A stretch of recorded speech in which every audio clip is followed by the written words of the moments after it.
Welcome to Entrepreneur State of Mind. I'm your host, Dr. Dale Caldwell, and I am here with a true entrepreneur, a chamber entrepreneur, Christina Renna. Welcome.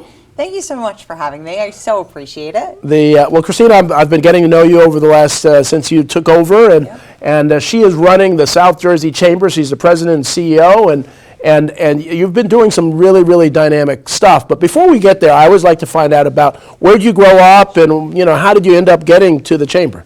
Oh, well, thank you. And again, thank you so much for having me, Dr. Caldwell. It's an honor. I am a born and raised South Jersey girl. All right. So grew up in Vineland in Cumberland County. Lived there, went to Vineland High School, lived there until I was in my mid-20s, and then relocated up to Burlington County where I live today. So I went to Vineland High, went to St. Joe's University, and then went to Villanova for my master's degree. So all in the area. All in the area. Yeah. Stayed definitely local.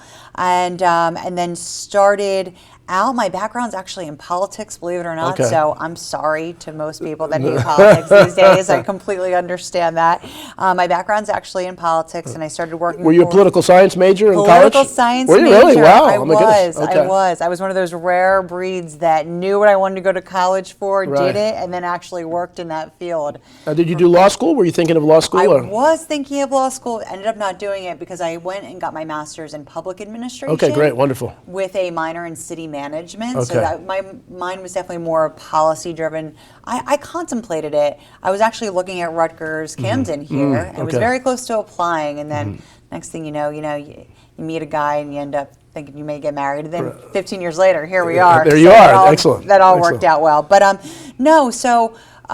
started working out for a local assemblyman down in the 1st District, down in that Vineland, Cumberland County, Cape May County area, and then worked at South Jersey Gas for a period of time, and then came to the South Jersey Chamber of Commerce as our lobbyist. So I started back in 2007 as our team lobbyist, handling all of our testimony before the legislature and on behalf of the business community, and worked at the chamber for a few years, left, went to work for our former governor here in New Jersey for a period of time.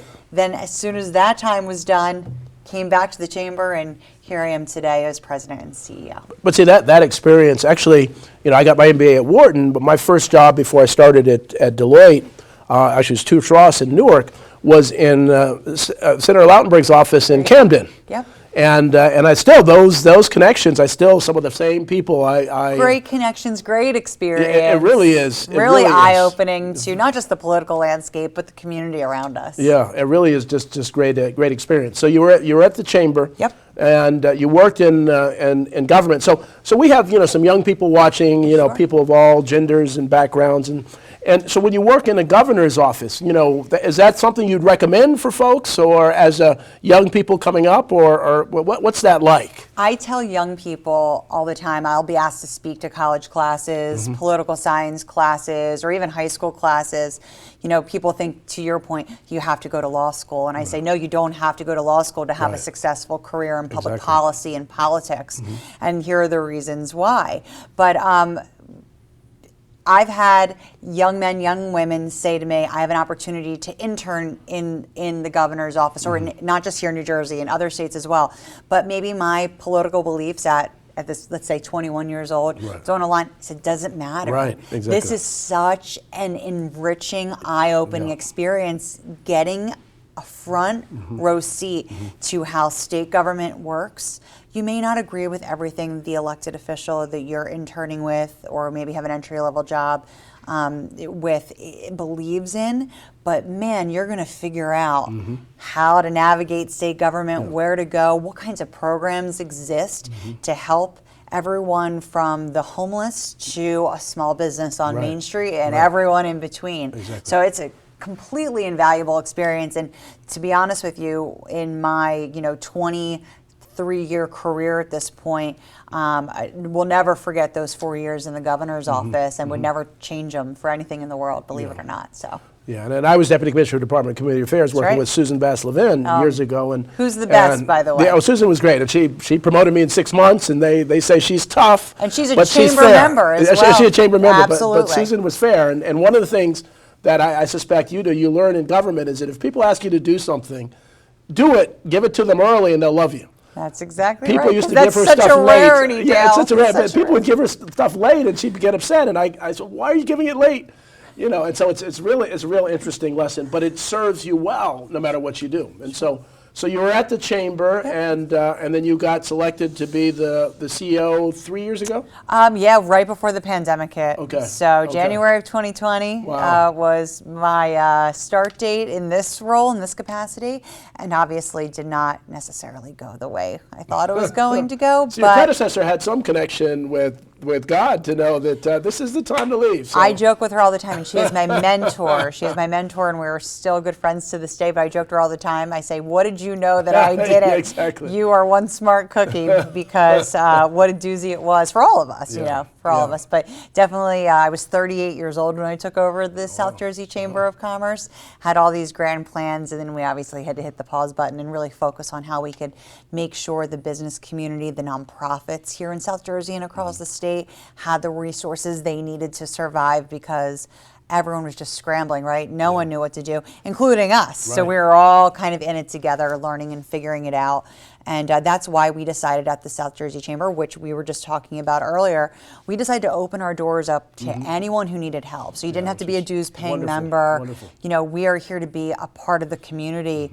We are all trying to navigate what's best together. And so, from, mid-March of 2020 to Labor Day, when we were all home and really in it, all chamber services were free. Wow. And our dues Wow. paying members completely understood and thought that it was great. And then a lot of people actually got a chance to see what we actually do at the Yes. South Jersey Chamber, Yes. which maybe a lot of people don't actually know what a Chamber of Commerce does. So it was win-win-win all around. No, and just your leadership during that time of crisis was really, really wonderful. And, Thank you. and people, as you said, don't understand how important chambers of commerce are to the vibrancy of not just the businesses but the state. Sure. So what are some of the services? Because some watching may not know that much about chambers of commerce. They've heard the name, but what are some of the things that you do? Well, it's funny you say they've heard the name. Whenever I go into classrooms, I ask kids, "What's a Chamber of Commerce do?" And people, Right. they don't know. It is a bit of an antiquated organization, right? But that's not what we're trying to do. We're trying to modernize it and make sure, everyone understands that we are a community-driven organization that predominantly wants to help businesses of all shapes and sizes, whether you are an entrepreneur, a sole proprietor of small business, a family-owned business, a huge corporate conglomerate. We just want to help you. And even nonprofits. too. And we have over 150 nonprofits at the Wow, South Jersey wow. Chamber of Commerce. We have about 1,100 members, and 150 of them are nonprofits. Why? Because they see us as, again, a community organization, that we are there to help them get to know the rest of our membership. Right. So what? Nonprofits can make their mission known, Right. go to these larger companies potentially for fundraising opportunities, to look for volunteer opportunities. And, with CSG being so important to so many corporate structures these days, it's a win-win across the board. So yes, we're here to help business, B2B. At the end of the day, we want to keep that economic activity here in South Jersey, here in the state of New Jersey, but selfishly here in South Jersey. But also we're here to be a community connector. And so it doesn't matter if you're a business, like I said, or a sole proprietor, or, Amazon, Right. who's a member, we're here to help, so. And it's amazing because, on TV, we don't really see the role that business plays in everyday society. And people don't really, other than the job that you have in your home, but businesses are just the key to the economic vibrancy of every aspect of government. So chambers become very, very, very important. The other thing, unique thing about South Jersey is you are the largest in geographic footprint. We are. You cover really all of South and really central Jersey. Yep. And so now how do you do that? How do you really connect with all those municipalities and counties and, et cetera? Well, we have a team of 10 of us, and I'm very proud to say we're an all-female organization. Wow, So we are 10 women that really, we are a small business, and we're also a nonprofit at the end of the day. that we do a lot, we produce a lot, like so many small businesses on kind of shoestring at the end of the day, because we do have a ton of municipalities. We have 7 primary counties to cover, but we also tiptoe into Philadelphia, Northern Delaware, and we have a ton of membership in Central Jersey, if you believe that's a thing. I do. Yes. And then North Jersey as well. So everyone is a little bit different. Organizationally, we say, why do our members join the South Jersey Chamber? And everyone joins for a different reason. Legitimately, some people join just because they love networking and want to brand themselves and their business. Some join because we're an apolitical organization that needs access to the elected officials. So everyone joins for a different reason. Because we have such a big geographic footprint, we have to have a lot of diversity in our programming, making sure that every single member that has different goals is getting, and then geographically, what we do in Atlantic County, those folks aren't really going to travel up to Burlington County to go to an event. We don't travel well in South Jersey, I joke. Try to get someone from Atlantic County to go up to something in Burlington County and it won't happen. So we have to make sure that the events, the networking opportunities, the exposure to elected officials aren't just done in one place. We have to do something in Camden County, then we probably have to go down to Cape May County and do it again. And so we have about 140 in-person events this year in 2022. Wow, We are back 140, to, my goodness. yes, it's crazy. And so we've probably knocked out about 40 of them so far, 40 to 50 of them so far. Wow. And we're just full steam ahead, obviously watching COVID and how that ebbs and flows. But now we are certainly masters of flipping things to virtual. I think we all are at this point, though. If we need to do that, we can do that in order to keep our members safe. But we're full steam ahead. Are you doing hybrid events? Are you doing some that are in person and online at the same time, or it's either or? Yeah, no. So what we've decided to do moving forward is we record all of our events. So it's not a live stream. So if we are doing an event and someone is under the weather or someone simply still does not feel comfortable gathering, we completely respect that for a very minimal cost. You can get that recording. It's uploaded to the South Jersey Chamber's YouTube page, but then, and some are private and some are not. So the paid ones are not private, but you get all of that information. You didn't have to go out and risk, getting COVID exposure or getting someone else sick. And that is the way of the future, I think. For us, we still have online networking events that we do Mondays at 2:00. So we still have online speed networking and online. And that is the way of the future because there are some people that just love to know that they can always jump online on Monday afternoon and South Jersey Chamber is going to be having 30, 40, 50 people on their gathering, and our team does a great job of making sure that we're executing and creating relationships online. I think that's going to be the future from here on out. That's a great idea. So on that Monday, do you have programming around that, or people show up? How does that work? You just go online and register. It's all free. Right. Okay. So you just go on our website, www.chambersnj.com, and you'll see they are predominantly Mondays at 2:00. And we do, like I said, a speed networking. We do something called Forest Company. It's usually based on a pop culture reference. So, the Four Tops, or we just did Ghostbusters over Halloween. Famous foursomes. And we do fun trivia questions, but then we break into groups of 4 and people can get to know each other. We do it back. So again, trying to make it fun and creative, as fun and creative as you can be when you're, looking at a laptop or a computer all day long. A whole bunch of boxes. Exactly. Well, we're at our halfway point. We're going to take a quick commercial break, and we'll be back with Christina Renna on Entrepreneur State of Mind.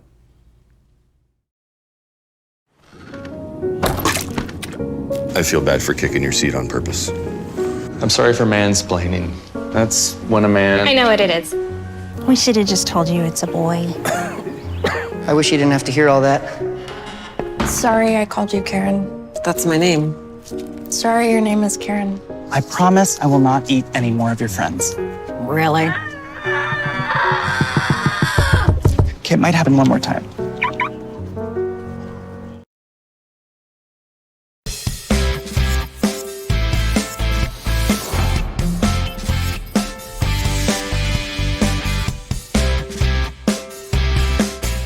Hi everyone, my name is Milton Corsi. I'm here with my co-host, Mark Iorio. Welcome to Team Talk. Team Team Talk's all about bringing teams together, bringing organizations together, bringing a diverse group of people together to make the organization a better, more successful organization, listening to every single voice in the organization to make it better. Yeah, our guests are going to include people from industry, people from sports, and other walks of life. And they're going to talk to us about their specific journeys to team success. Tune in on Wednesday mornings at 10 a.m. and then again on Thursday evening at 5 p.m. to watch Milton and I talk about Team Talk. We're looking forward to having you join us. When your family gathers around a shakaroni from Papa John's, you're sharing more than extra cheese and pepperoni. You're sharing scholarships, meals, and laughter. Because $1 from every shakaroni goes to charity. That's pizza with a purpose. Where are you when it comes to relationships? I'm Dr. Donna Marie, and this is Grace and Space. We're talking the highs, the lows, and...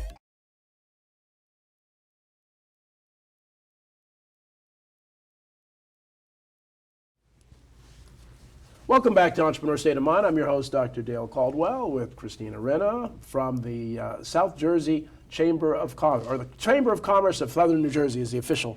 Everybody calls it the South Jersey Chamber. It's a mouthful, I know. The South Jersey Chamber. And so, we were just talking about some of the events that you're doing, and some online and some off. And, and again, that we were just talking about the pandemic. And so it's, but where most folks are moving full speed ahead, and just networking, because business can't stop. And so, one of the challenges that you had is during the pandemic, so many of the small and family businesses were shuttered, were closed. Yep. And so how did you support those businesses who were just kind of, and the other thing that I always say, when that happened, everybody was unemployed, because it wasn't like one person worked for the government and the other person, they were all, and I don't think government really understood how devastating shutting restaurants and other things are to the income of families. Yeah, I mean, twofold. One, I already touched on, which was opening those services to everyone. Right. So if you were unemployed or if you were laid off from a member company or otherwise, everyone was home, so they could log on to a chamber event and they could network. We had just as many people that were active chamber members that either their business was essential, so they were open and running, or non-essential and they were just kind of waiting, as we did people that were laid off and used the chamber to network to try to find a job or an opportunity. The other way that we helped to so many laid off individuals really were innovators, and we saw an uptick of former chamber members through certain member companies hitting the pause button and saying, okay, well, this is a really unfortunate situation that we're all dealing with, and I've been furloughed or I've been laid off. What's my passion? What's my passion project? I always wanted to be a coach of some sort. Went on and got certifications to do coaching, and now started their own business. Wow. So many former chamber members started nonprofits based on some, an issue that they care about. So we saw so many chamber members unfortunately get laid off. That's not a good thing. But use their entrepreneurial spirit to say, I'm going to start something new. And so then we were able to leverage our resources internally and our network, which is so vast, to say, hey, this person did something really cool and creative, made a bad situation something that could be really phenomenal for not just the cause, whatever it may be, but for the region, and help them get the word out about their new enterprise. And so that was really very uplifting to see so many people kind of say, listen, I'm going to take these lemons and make them into lemonade. And so the chamber was really trying to be as helpful as possible with all of those folks. See, that's wonderful. I used to work for Right Management. Right Management was the largest outplacement firm in the world back in 2008 when they had the real big layoffs. Sure. And so companies would send people to Right Management who've been with the company for 30 years and ask us to help them find jobs. And one of the things I used to always say is, so you were on this treadmill, and frankly, you didn't really like what you did, and you got pushed off the treadmill. shame on you if you get back on that treadmill instead of following your dream. Sure. Whether it's entrepreneurship or nonprofit. So it's good to see that people use that entrepreneurial mindset to really do something of value for them. Yeah, and there were state assistance programs that were out there created to kind of help during that time period, people looking to start something new. Right. And so they took advantage, as they should. That's why the resources are there. And I will say that for the really small businesses that were by far the most impacted, our smallest employers, our women-owned businesses, our minority-owned businesses, especially in more economically challenged areas. The state, in my opinion, did a good job, or as good a job as they could have under the circumstances, making sure people know, listen, money's available, grants are available, loans are available. So many businesses didn't want to touch loans or couldn't take on any more debt, but did a great job of getting grants out there. And then there were time periods that our chamber, I was just joking with Tim Sullivan of the NJEDA on Friday at a chamber event, saying that there was a time period during the peak of the pandemic where I was on upwards of 2 to 3 webinars a week with him, just trying to get information out to the small business community all throughout South Jersey. Like, how can we partner? How can we get this out? Trying to think of creative ways, not just going through businesses or mayor's offices, but churches or other nonprofit organizations that have great impacts in the community to get the words out. So many people were tuning in that would really have never known that EDA was doing grant programs. Exactly. And so that was, listen, it was such a bad time, but I am proud of the work our chamber did helping South Jersey businesses, family-owned businesses, black and brown-owned businesses. Women really, really suffered, as we know. Women in business, whether they were a business owner or just working, they bear the brunt of being the teacher. So anything we could do to help, we were, and I'm really proud of the work we did, but equally proud of the work that EDA did, because Tim Sullivan and his team deserves a lot of credit for making sure that not only they stood up these programs quickly, but we did a good job getting the information out to the public. Yeah, I mean, you did a wonderful job, and you and I, we really admire Tim Sullivan, who really gets it. He really understood the pain of small businesses. Ty Cooper, who I know, who's one of the leaders, and you and I talked, I created, and I think I mentioned in previous shows, this Entrepreneur Zone idea that we're trying to get throughout New Jersey, working with him, and hopefully we'll get some in South Jersey. But the idea is, and what Tim taught me, is that so many of the small businesses didn't have the right paperwork so they could apply for loans they were eligible for.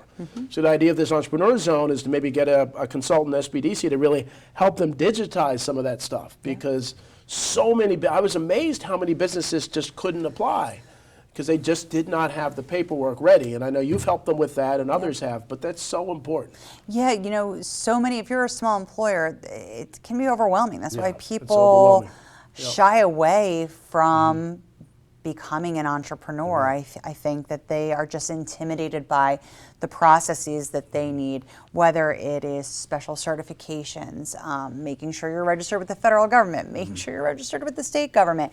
If you are a women-owned business, how do you get certified for that? Because there are perks of that. If you're a minority-owned business, how do I get certified for that? If I'm a veteran-owned business, there are certain perks. Like, people may not even know that, or they do, and they think, well, where the heck do I start? And then if you want to go and get some of these grants or loan opportunities, you need to have all your ducks in order, and it's just too much. Small business owners are, not millionaires. They are just normal people raising a family, trying to do something on their own, and we all know time is limited for all of us. But there are resources out there. It doesn't have to be the South Jersey Chamber. It could be so many different organizations that are out there to help, as long as people know that we exist. Yeah, well, see, and that's the thing, and that's where chambers are just so important, and to really get a lot of these businesses to even go to your website, just to see some of the stuff, and to identify some future customers, and so and future consumers, and so the world, it's good to see. I was so scared that the pandemic, because it was tough for chambers. It was tough. I mean, you didn't have the revenue that you normally had because everybody was struggling. And but you came back and with resilience, and so working with you and some other chamber heads, we really want New Jersey. They talk about an innovation state, but the trouble is innovation. Everybody wants the sexy tech companies. And I'm saying we need to be an entrepreneurial state, which means that we want to celebrate entrepreneurs at every level of business. Yeah, the high-tech people, but the mom and pop grocery store, the bodega, and all of those folks are your members. All of them. Right? They all are.